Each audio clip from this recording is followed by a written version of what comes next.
Checkup by BOQ Specialist, a series of podcasts created specifically for current and future doctors, dentists and vets. It's no secret that 2020 was a year like no other, with the COVID-19 pandemic having a significant impact on businesses and presenting unprecedented challenges. With some businesses being forced to close or pivot their operations, property owners have subsequently had to sell their properties or have had tenancies left vacant for long periods.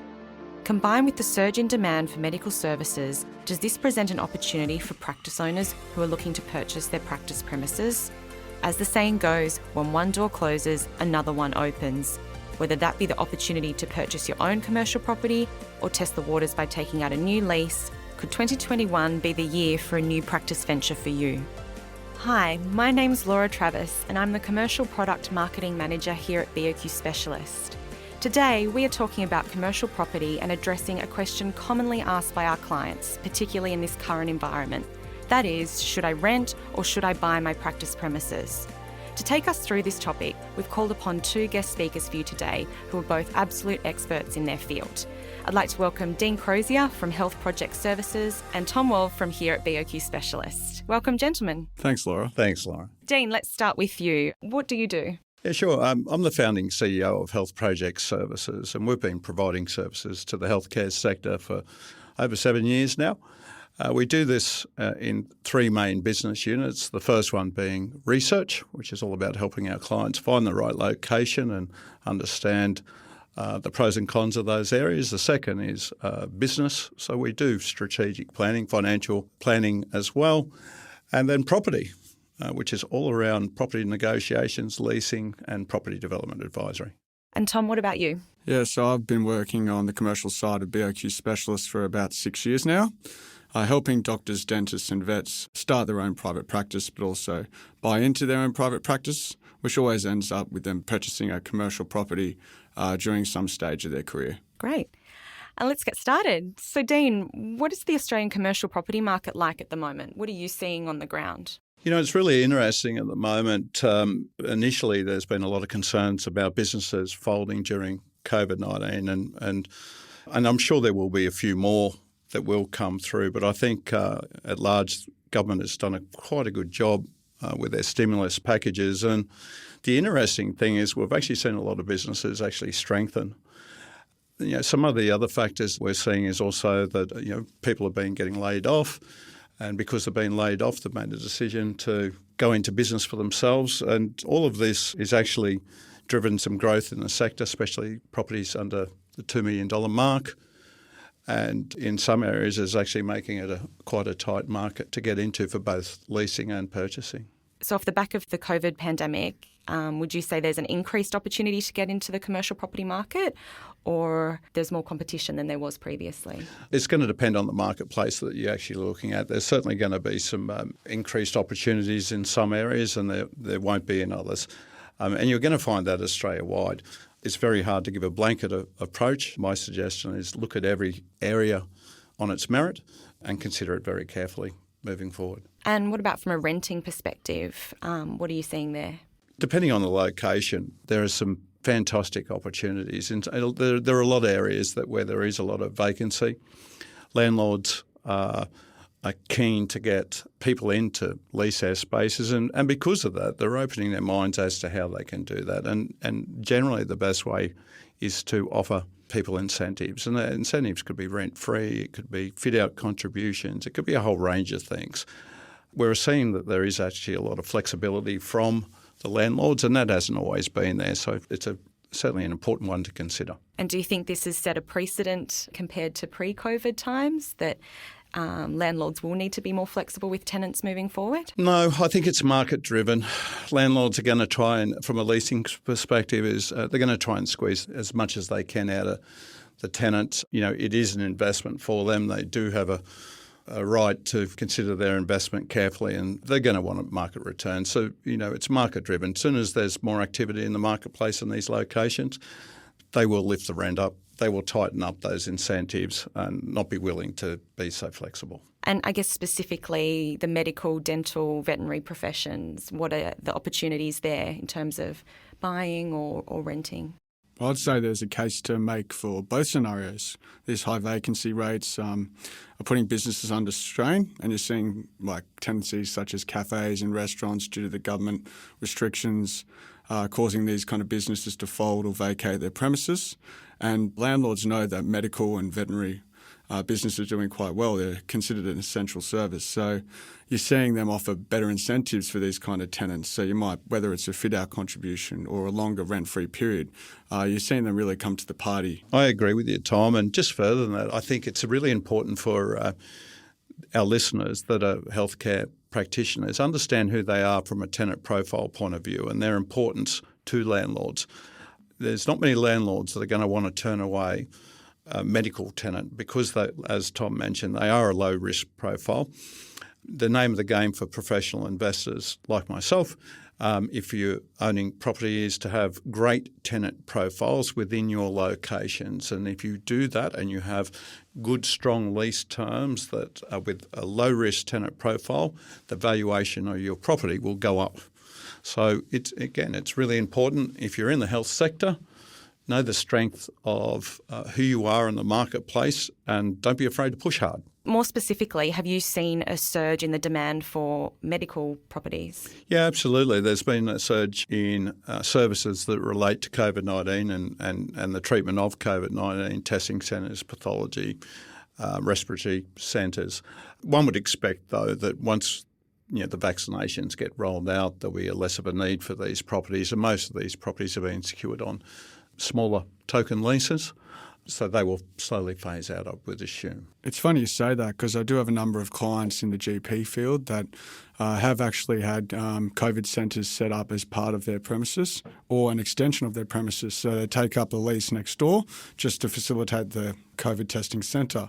And the idea is it's going to be around for a while, so even though the testing may not be as prevalent, the main idea is they're eventually going to become vaccination centres, so there might be a bit more longevity. Yeah, very interesting. So they'll go from one service to another, which, fantastic work, isn't it, for the doctors that are doing that? I think that's great. So given your insights into the current state of the market, would you say now is a good time for medical, dental, veterinary professionals to rent or to buy? It's always a good time to buy, with one comment that will support that is if you are a practitioner or a business owner and you're looking to or considering purchasing a property, if you are looking to stay at that property over or close to 10 years, I think you should buy. I really feel that that's what you should do. There's a large capital expense in getting these practices set up and a whole range of other reasons, but I think you should strongly consider it and run your numbers. If you're a new practitioner, first time out, would you rent or buy? You may still consider buying if you have a lot of capital support behind you, and that might be yourself, your family. It could be a whole range of things. If you don't have a lot of capital support and you're relying predominantly on debt, well, then I think you should rent because your capital costs are going to be less and your risk profile is going to be lower through a renting process. And what are your thoughts, Tom, from a financier's perspective? Oh, look, I think that at the moment there's a case to make for both scenarios. As Dean was saying before, due to the high vacancy rates and the preference for medical tenants, we're seeing some clients get very good deals on their leases, whether it's cheap rents for the first few years, large rent-free periods or larger fit-out incentives. Some people really getting a good deal, and it's actually quite a good time to set up a practice because the overheads aren't going to be as high from day one. But in the same kind of vein, there's also a lot of good deals on the property market if they actually want to buy. You've got some landlords that have lost their tenants that need to make their mortgage repayments, so they're trying to get rid of their property in a fire sale. And the banks, whilst a few banks probably pull back on their credit in the industry, there's definitely a bit of confidence coming back and the higher loan-to-value ratios being offered to clients to be able to get in. Let's not forget, interest rates are very low too.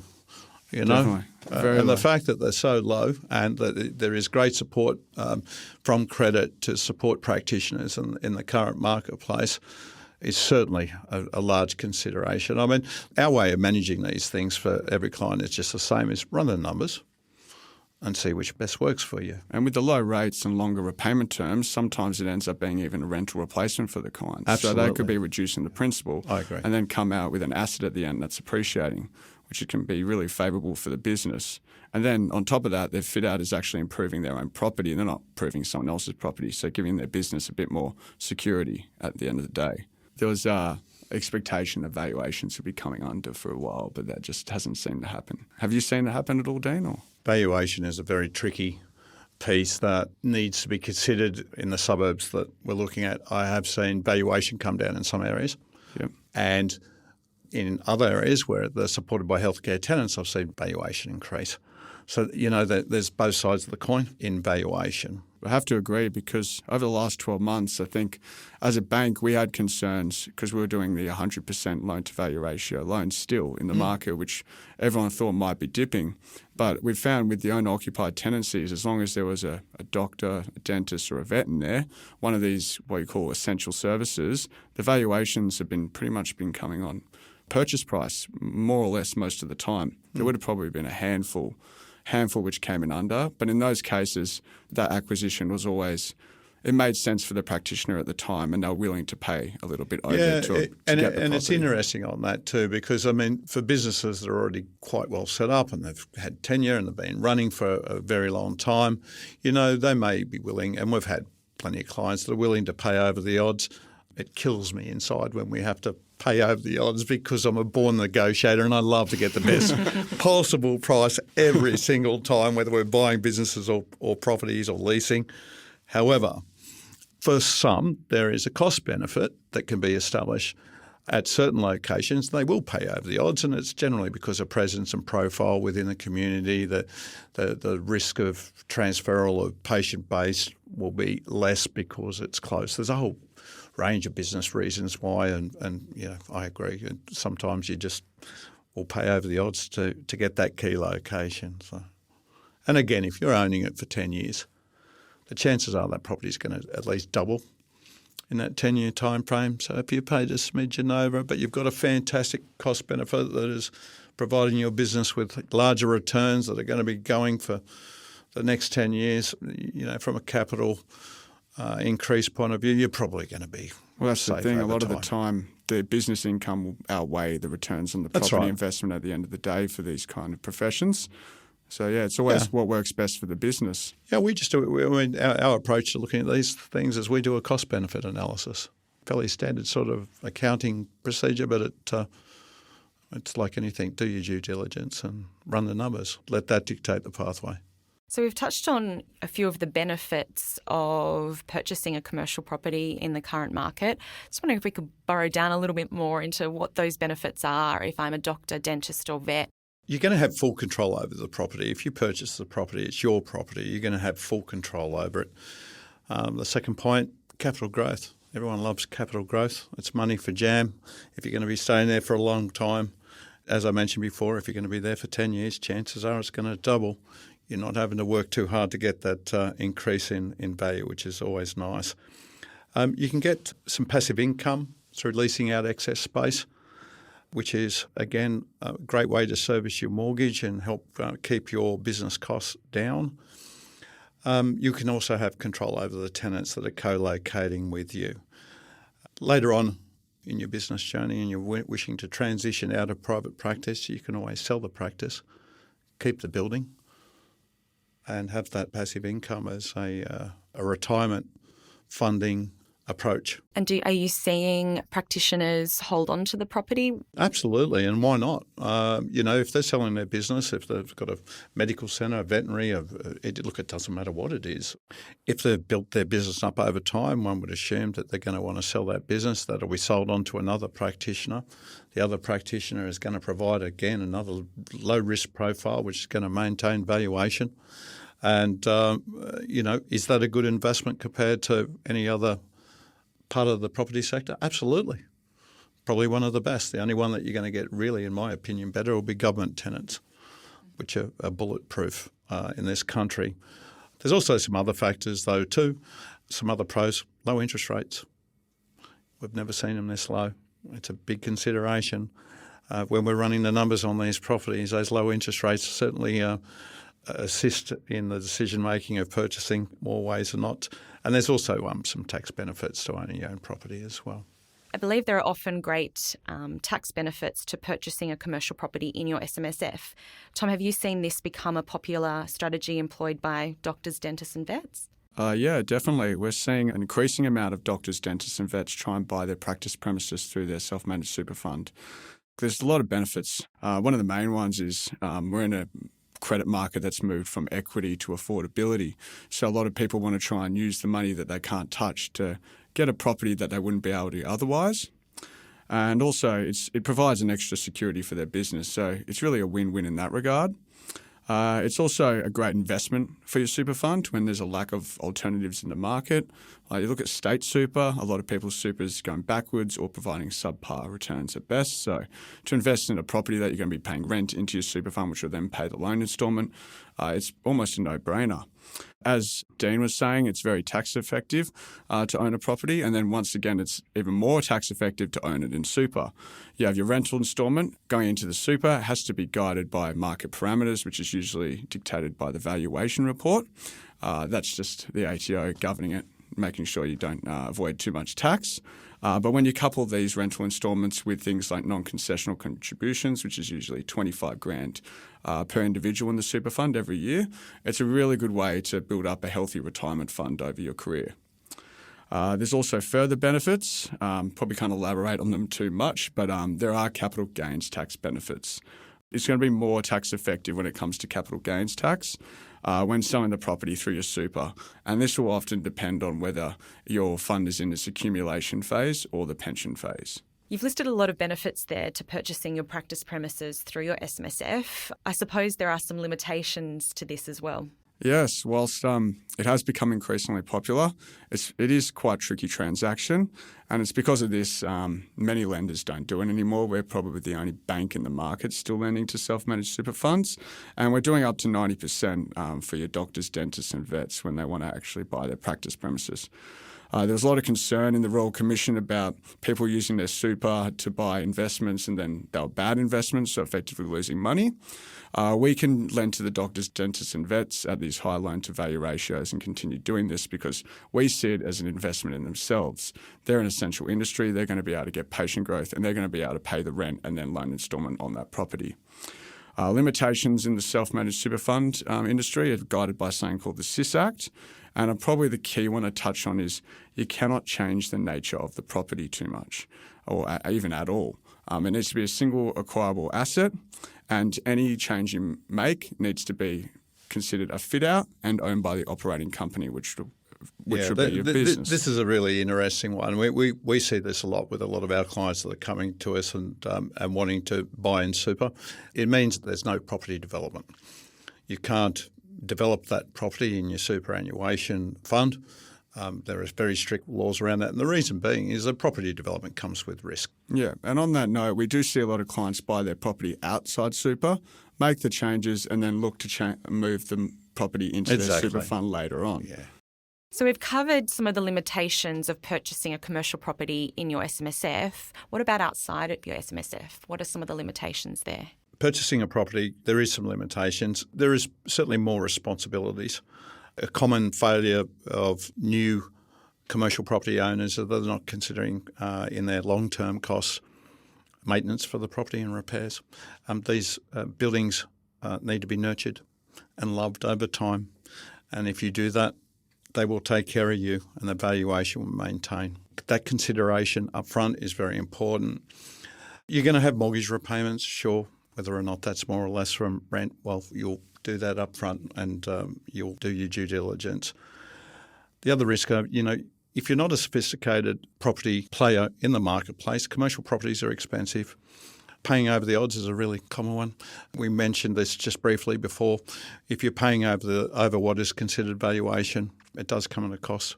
You will have to make that gap up between valuation and what the actual purchase price is. For some people, they can do that. For others, they can't. Understanding valuation is going to be really important. And then managing that transaction. There's no rules to these things. I say that to my team all the time. So there's no rules on how to acquire property. There's market bursts. So in some marketplace, you'll see a spike in valuation. In other marketplaces, you'll see a dip. If you're a sophisticated buyer, you'll know the difference between these in the marketplace that you're looking at, and you've done your research. The name of the game in property investment is you buy when the market's low, you sell when it's high. If you're going to buy when it's high, it's a little bit harder to maximise your returns. So get advice on that as well. And I think to elaborate on the costs before, a lot of it does come down to affordability. Super is good because you've got cash there just sitting there, so people always want to use that. When you're doing it outside super, what you're doing is you're taking cash away from everyday life. So you've got to be able to afford whatever the stamp duty cost is going to be. And you're going to have to pay GST on top of that as well. And whilst there are finance solutions for GST portion, at the end of the day, you're going to have to somehow have that cash balance to be able to take a loan and complete that transaction outside of your super. Dean, you mentioned earlier that landlords are providing greater leasing flexibility for tenants in terms of reduced rent and other incentives. What other benefits are there in renting a commercial property as opposed to buying? Some of the benefits are obtaining flexible terms that are going to accommodate your business needs. If you're leasing, you can test the area first before committing to purchasing. Leasing also is less capital intensive. Well, I'd have to agree because you don't have to pay the stamp duty costs as we were just talking about. So it is definitely less capital intensive. Something to be wary of is it doesn't work the best for all modalities. When you do the fit-outs can be significant costs, and you're actually, at the end of the day, improving someone else's asset, even if you can take Absolutely. away. But you consider some of our clients like radiologists, they do $3, $4, $5 million setups, and a lot of it is just to cater for machinery like MRIs or CTs and line the walls with lead, and it becomes a really expensive process. And if they're in a building that they may not have a long tenure in, they might have a 5-year lease or 10-year lease, it may not be worth it at the end of the day, and it might be something that they might want to consider buying because that's something they'll be able to have longer term, and then also something they'll be able to sell to someone in their modality, which will probably pay a premium for it at the end of the day. Yeah, the tenure of the lease is so important. If you're a medical practitioner and you're making a move into a new location, there should be a business strategy and business plan that supports this. Off the back of that business plan and strategy, you should have a strong understanding of what the tenure will be required at that location. If you have a small tenure, 2 to 3 years, that might be for someone that, may be a little bit more or less experienced, but I highly recommend not to do that because it's going to affect the valuation of that business later on down the track, especially if you've got large capital fit out and equipment costs. If you've got a strong business, you've been trading for a long time, you've chosen to take a lease in a new location, you should be really looking at longer terms, 8, 10 years plus 5 plus 10. Definitely. Well, if you have to move, there's a chance. As soon as you're forced out, you've got a chance you're going to lose the goodwill. We look at it from a credit perspective. If you move, even if it's down the road, you could lose about 25% of that goodwill just from depending on what modality you're in. So it's really something to consider. The lease term's so important. We're seeing a lot of people actually do 10-year lease, look for 10-year leases rather than a 5x5x5 lease. And Dean, what in your opinion would be better for the client? Yeah, absolutely. Look, longer tenure with a secure business is going to provide better valuation for the business. I mean, it's as simple as that. Credit are going to look at it a lot more favourably. There are other considerations, that you can have in your lease, and a really important one for a lot of businesses, and I'll give you an example in GP land. You're going to want to sublease. Subleasing to other tenants that are downstream suppliers of healthcare services that rely on your referrals or to be co-located near you will generally pay a premium to be positioned near you. Pathology in particular? Pathology is a perfect example. If you've got a large GP practice, we're doing this regularly. We look at pathology. We look at chemists. If there's over 8 FTEs, chemists are a great one to co-locate, either dispensary or full-blown chemists. There's rules and regulations around that. Dental sometimes will go in. Allied health will come in. All of those passive subtenancies, and if you've got them within these locations, that's passive income. That's money for jam. It's coming straight to you in profit.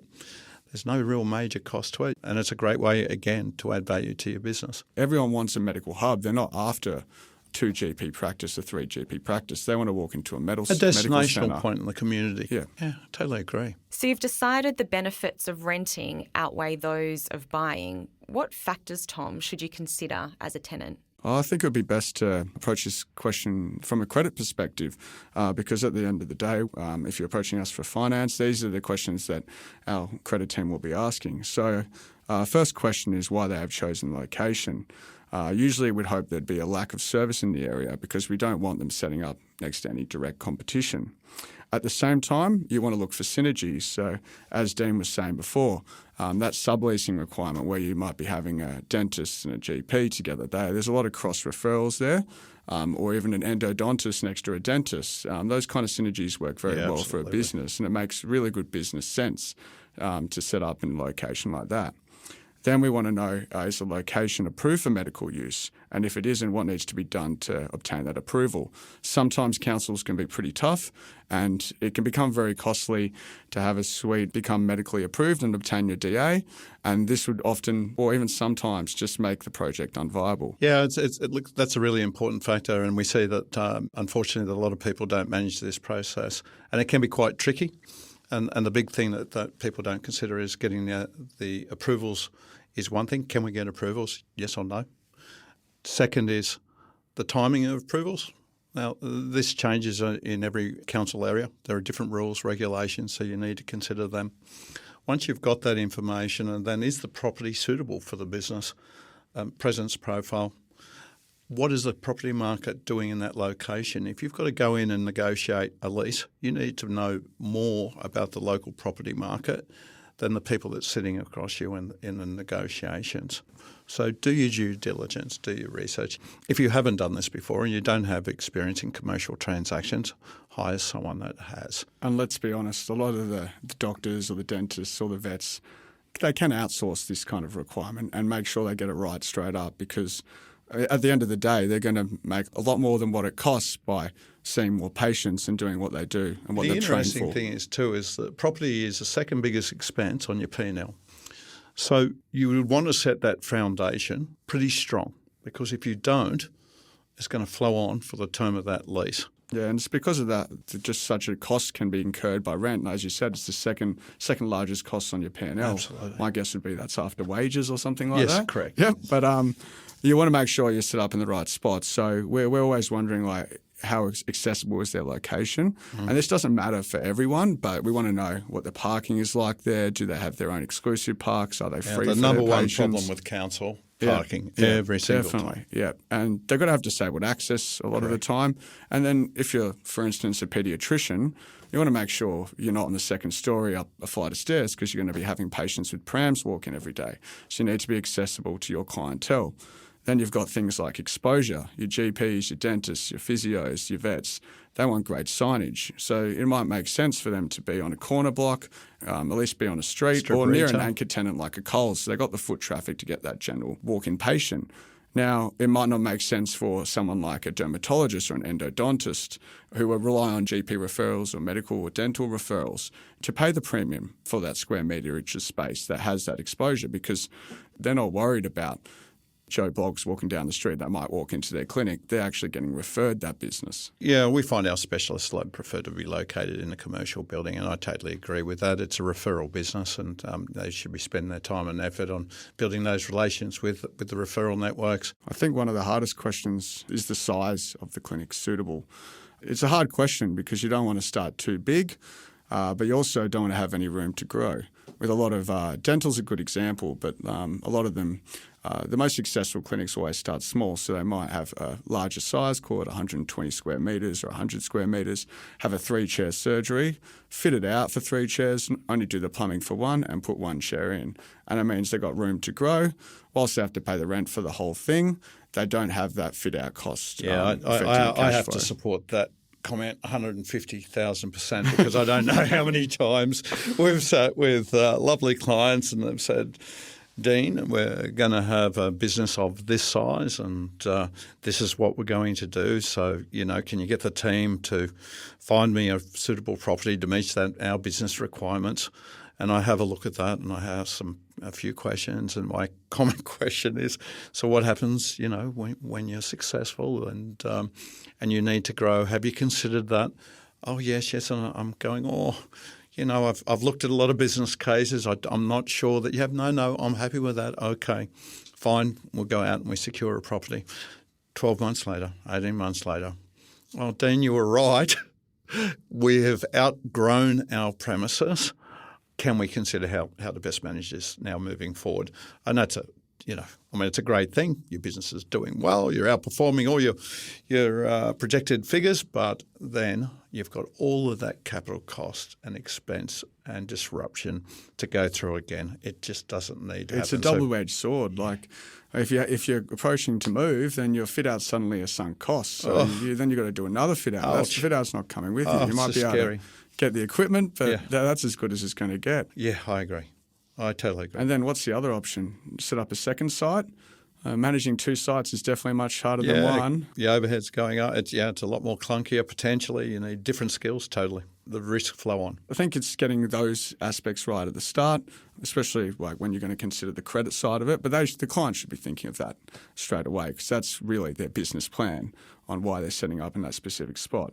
And then once I think you've nailed all that down, it sounds like you've found a good opportunity and it's time to get into things like the lease terms. So, what is the term of the lease? We briefly touched on you want a longer lease. So we're leased a 5 by 5 by 5, in my opinion, if you're doing a fit-out. Your fit-out depreciates over 7 years. So why have a 3-year lease? It means you potentially could have to move and have a fit-out, be paying for a fit-out over another 4. You can also have a 10-year lease, or we're seeing them a lot more commonly. You want to know what your rental commitment is and your annual increase. Sometimes there are some pretty aggressive annual increases. Yeah, be careful with the annual increases. My advice is anything that's a reoccurring cost, drill into it. And then after you've done that, drill into it again. We've seen a lot of developers dealing with people that are not commercially astute in their space, taking advantage of our doctors, which just irks me every time I see it because it just doesn't need to be done. And the most common one is those increases. And, doing something like an annual 4% increase or more, I have seen, is just horrific. But also one thing that most people don't know about is you do need a bank guarantee most of the time to actually secure that tenancy. And what that is just a bond to actually make good in the event that you cannot complete your tenancy arrangement in good faith. There's some other factors that will come up in the lease very commonly, personal guarantees. So the personal guarantee to the landlord means that should you not be able to pay rent or your business not be able to pay rent, that they have the ability legally to attack you personally for those costs. So many of the factors that you've touched on in regards to renting, around competition, location, accessibility, I'm sure they apply to if you're looking at a property to purchase. Yeah, definitely. It's pretty much the same questions, to be honest, because really at the end of the day, when you buy a property, there's that investment aspect, but you're going to generate more income from the business plan and from getting the right spot for your actual practice. We are in a low rate environment, so at the moment I'm receiving a lot of inquiries about purchasing a commercial property, and it always starts with, "Hi Tom, can I afford this property for, let's say, 1.5 million?" Funny thing is, the client doesn't often realise that this is only half the story.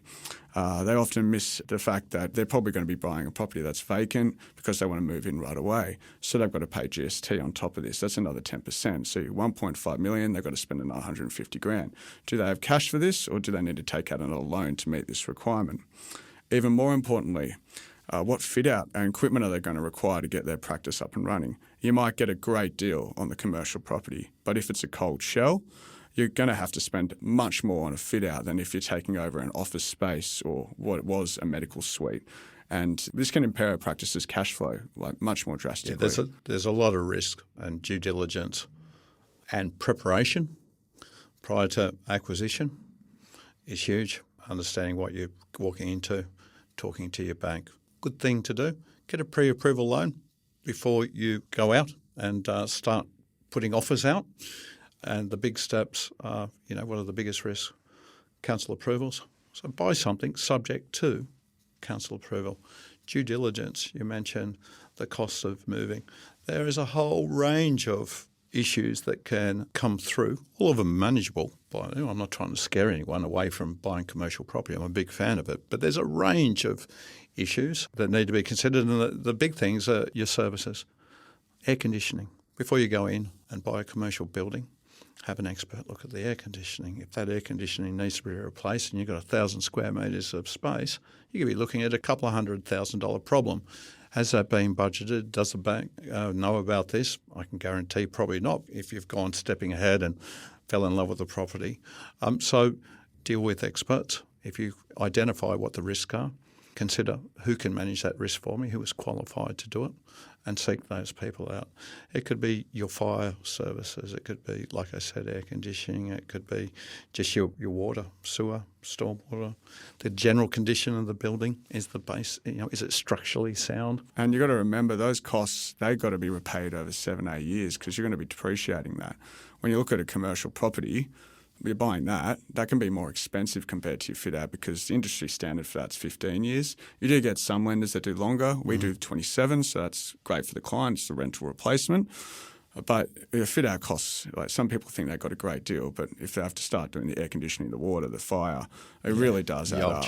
Like a common one, they make great clinics, but converting a residential property, there's usually you're going to have 4 parks per practitioner in some councils. I'm not a big fan of the residential property. A residential property is designed and built to be a residential property. It's not designed and constructed for a commercial use. To change it into a commercial use, 9 times out of 10, by the time I've run the numbers, it's a negative approach. You're changing walls, fireproofing, sprinklers, aircon. I mean, the list goes on and on. Disabled access. Sometimes there's lifts or depending ramps, parking. It goes on. Tom, if I'm ready to purchase a commercial property, who should I be speaking with? Definitely start speaking with your banker early on in the piece. The approval is always going to be proposal specific because it may make sense for you to set up at one location and one property, but it may not make sense for you to set up in another. So I think just getting in touch with your banker early on in the piece and letting them know what you're trying to do and what's your goal and what you're trying to achieve is really good because then at least they can start getting your financial information and set your expectations and give you a bit of guidance of what will be achievable from the bank's perspective. And that way you can go out and engage other professionals like Dean who will be able to nut out the specifics of the transaction and help your negotiations because right now with low rates and in the COVID market, it's pretty cutthroat. There's a lot of auctions, there's a lot of private treaties, so you really got to have everything ready early on. Absolutely. Preparation is totally – I couldn't agree with you more. So it sounds like having a team of professionals behind you is the most important part of this. Always.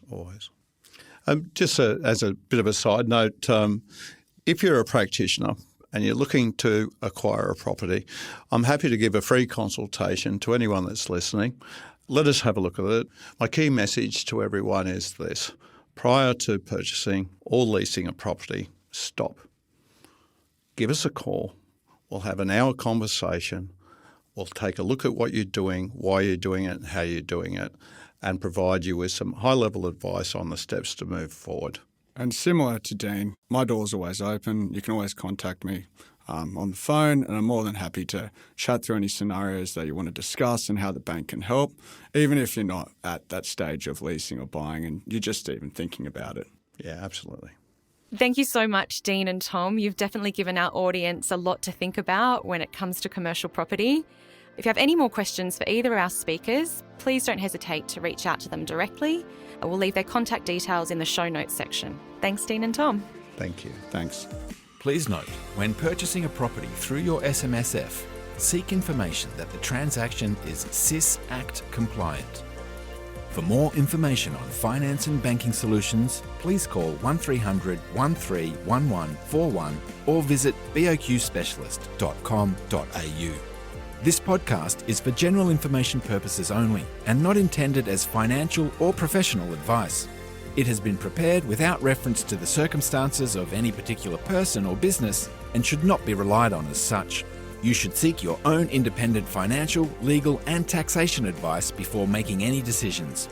The views expressed in this podcast are those of the speakers alone and do not represent the views or opinions of BOQ Specialist.